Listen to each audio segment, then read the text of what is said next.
สวัสดีครับผมตัวรคอมสึครับกับคอมสึกันดั้มชาแนลกันพลาบ้านวันนี้ก็ได้วนกลับมาอีกครั้งครับมาเจอท่านผู้ชมอีกครั้งหนึ่งหลังจากที่ได้ห่างหายกันไปพอสมควรไปแวะกับโมจีนที่เป็นแท้บ้างก๊อปบ้างก็แล้วแต่เอาละวันนี้แฟนๆของบันไดก็จะได้พบกับการรีวิวตัว Perfect Grade ตัวนี้ครับเป็น PG RX 782เวอร์ชัน 1.0 อันนี้ผมขอเรียกว่า 1.0 แล้วกันเนาะเพราะว่าจริงๆแล้วตัวนี้เนี่ยเป็นกันพา PG ตัวแรกที่บันไดได้ทำออกมาเลยนะครับคือตอนนั้นได้ผลิตมาในปี 1998 ครับถ้าจะไม่ผิดเนาะแต่สลับโมเดลประกอบแล้วจริงๆแล้วเนี่ยตัวลายผลิตตัว Perfect Grade เนี่ย1:60ตัวแรกจริงๆก็เป็นของEvangelion นะครับ EVA 01 ในปี 1997 นั่นเองครับคลิปนี้จะเป็นการต่อประกอบ PG ตัวแรกของผมเลยเช่นกันขนาดของกล่องเนี่ยก็มันก็ใหญ่พอสมควรเนาะเอาหนังสือการ์ตูนเนี่ยมาวางเทียบดูก็ประมาณนี้แหละครับใหญ่พอสมควรเลยนี่เดี๋ยวยินดีกับแฟนๆยายบะด้วยเนาะอีกนิดนึงเพราะว่ายายบะของเวอร์ชันโอโกโชอาอยามะเนี่ยน่าจะได้ทำเป็นแอนิเมชันเร็วๆนี้นะครับนอกเรื่องเอาคำนี้ซะเลยมาดูตัวกล่องเลยแล้วกันว่าตัวกล่องเนี่ยรูปแบบก็คือมันเรียบๆเนาะดูแล้วเหมือนไม่มีอะไรแต่มันก็ดูหรูหรามากกว่าปกติพอสมควรทีเดียวเรามาดูรายละเอียดข้างกล่องเลยครับว่าเป็นยังไงบ้างนี่ครับ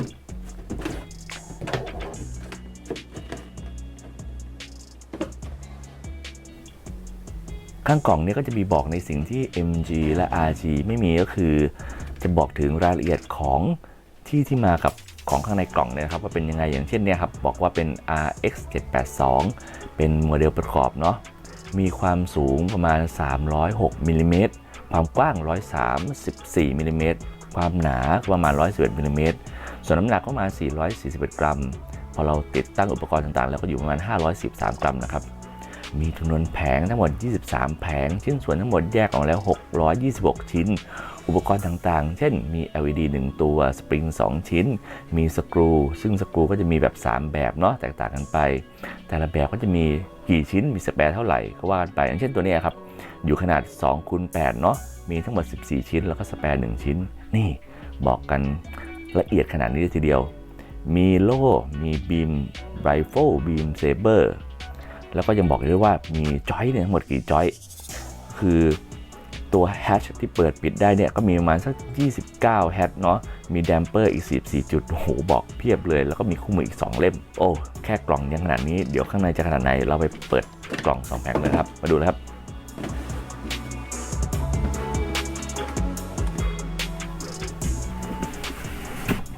โอ้โหนี่ยังไงล่ะคือกล่องเนี่ยเขาใหญ่มากขนาดแบ่งได้เป็น3ช่องของการวางแผงรันเนอร์ทีเดียวเนาะเดี๋ยวเราเอากล่องตรงกลางก่อนแล้วกันว่าเป็นยังไงเนาะเปิดมาเลยก็จะเจอเนี่ยครับเป็น instruction manual เหรอ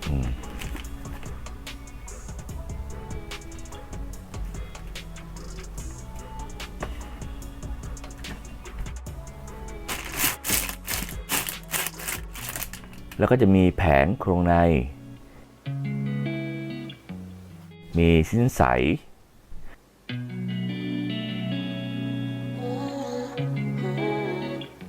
แล้วก็สกรูทั้ง3แบบสปริงแล้วก็ฟอยล์สติ๊กเกอร์ที่เป็นดวงตาเนาะสติ๊กเกอร์ใสคือแผงชิ้นส่วนต่างๆเนี่ยที่ไม่ใช่ตัวโครงในนะผมก็จะเหมือนกับทุกคลิปที่ผมเคยรีวิวมานะครับคือผมจะตัดเส้นบนแผงก่อนเพื่อให้ท่านผู้ชมได้เห็นถึงรายละเอียดของพาเนลไลน์ได้ชัดเจนมากยิ่งขึ้นแล้วก็ที่สำคัญก็คือมันจะช่วยลดการกัดของพลาสติกและการแตกของพลาสติกหลังจากการประกอบได้เลยครับ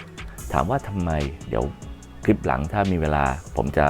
ลองเอาเรื่องพวกนี้ที่เป็นเรื่องของทฤษฎีของการกัดแอนิเมลกับบนพื้นผิวพลาสติกมาพูดกันนะครับ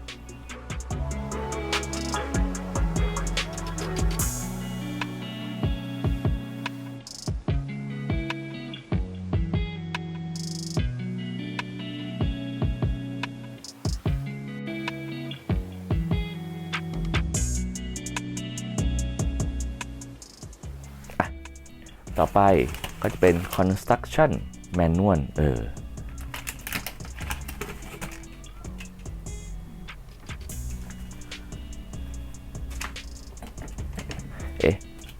มันมี instruction manual และ construction manual ดูซิไอ้2เล่มมันต่างกันยังไงเรามาดูดีกว่าครับ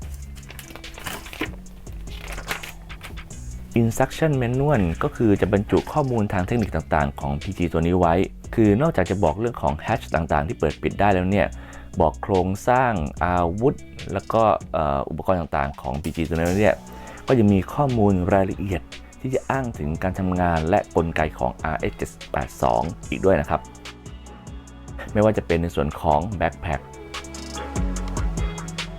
ตัว thruster ใต้เท้าส่วนของครีบระบายความร้อนตรงหน้าอกทำงานยังไงมุมมอง eye sensor การทำงานและความรุนแรงของปืน Vulcan เนาะบีมที่บรรจุอัดอนุภาคของ Minovsky ว่ามันสามารถตัดผ่านเหล็กได้ยังไงชั้นความหนาของโล่ที่ความหนาขนาดไหนถึงสามารถป้องกันการโจมตีของศัตรูได้เนาะบอกเลยครับจริงๆเนี่ยไอ้คู่มือพวกนี้มันเหมาะสำหรับการเก็บไว้เป็นข้อมูลและเป็นของสะสมอย่างแท้จริงเลยแฟนปู่จริงๆไม่ควรจะพลาดเนาะต่อไปก็คือ construction manual จริงๆแล้วมันก็คือใบต่อนี่นะครับแน่นอนว่ามี2อันนึงไม่ใช่อีกอันนึงก็ใช่คือขนาดเล่มเนี่ยไม่ค่อยใหญ่เนาะคือมันประมาณเท่าฝ่ามือนี่แหละครับแต่แค่มองดูเผินๆเนี่ยมันก็สัมผัสได้ถึงรายละเอียดที่แบบว่ายิบๆเลยกันทีเดียวคือจะเห็นว่า PG ตัวนี้จะเน้นในส่วนของรายละเอียด inner frame ค่อนข้างจะเยอะครับมันออกแบบมาแล้วดูทางสวยงามสมจริงมากเลยนะครับ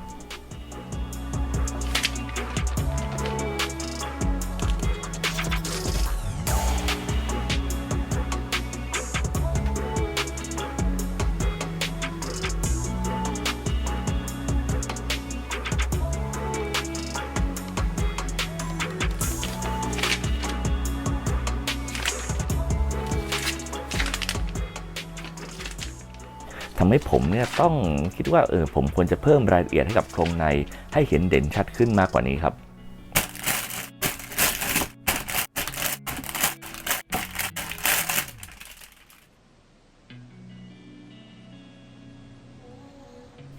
จากโครงในปกติเนี่ยที่เป็นสีดำเนาะผมก็จะใช้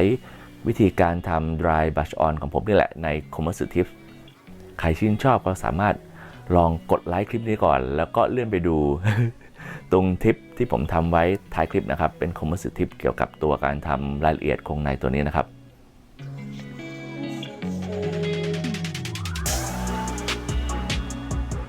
คือผลที่ได้ก็จะออกมาประมาณนี้ครับ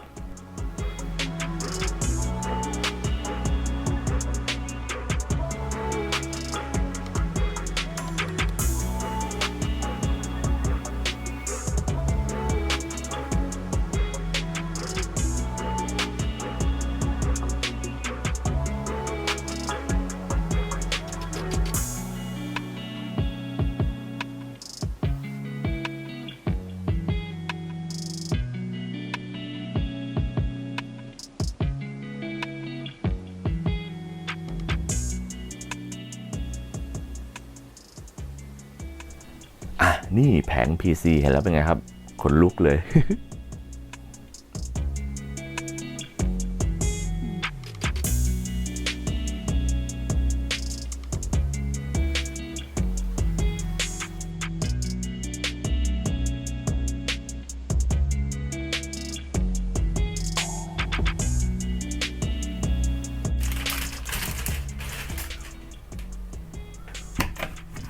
ต่อไปเรามาดูการรีวิวการต่อประกอบแบบชัดๆเลยนะครับว่าเป็นยังไงไปดูกันเลยครับ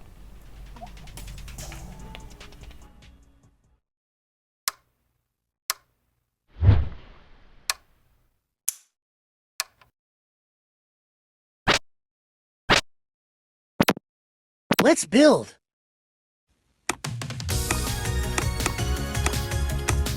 Chest.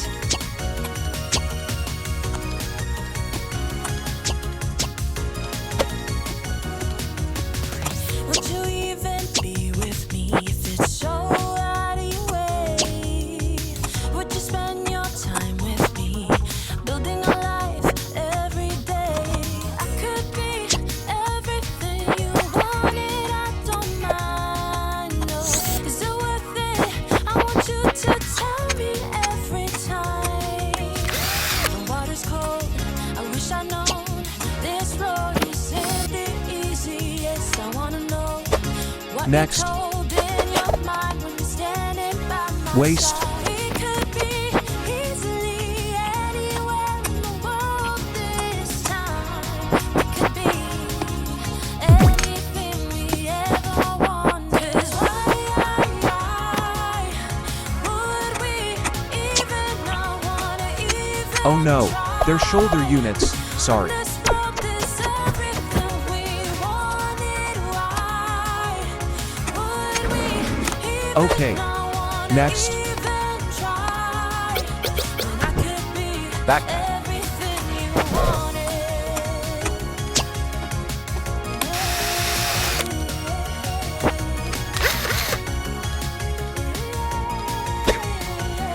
Oh my gosh. We're driving the highways, runaways. Leg units. I wanna outgrow this moment. I want it to always last.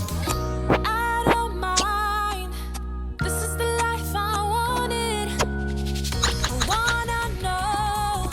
I couldn't forget this moment. The water's cold. I wish I'd known. This road isn't the easiest. I wanna know. What you're told in your mind when you're standing by my side. We could be easily this time. We could be anything we ever wanted. 'Cause why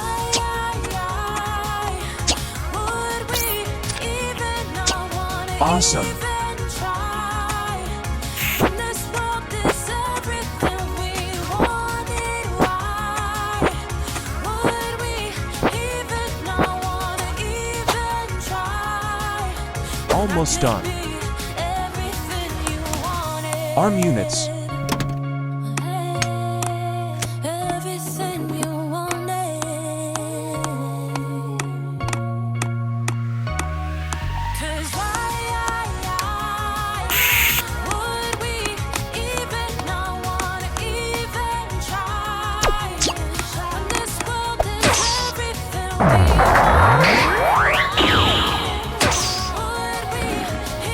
Head.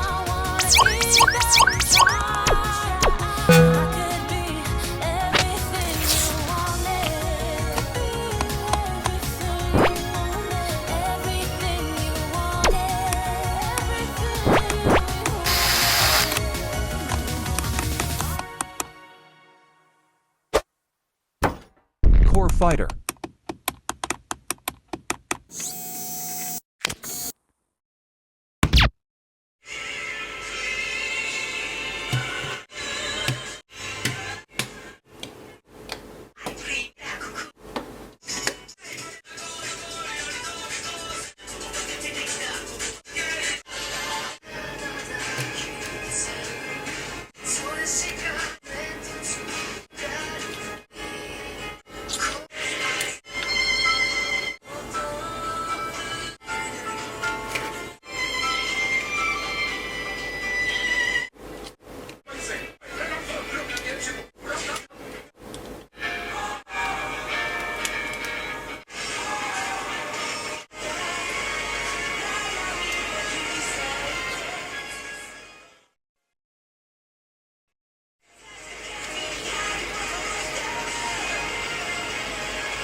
ต่อไปเราจะมาหยิบจับขยับกันพาสักหน่อยเนาะ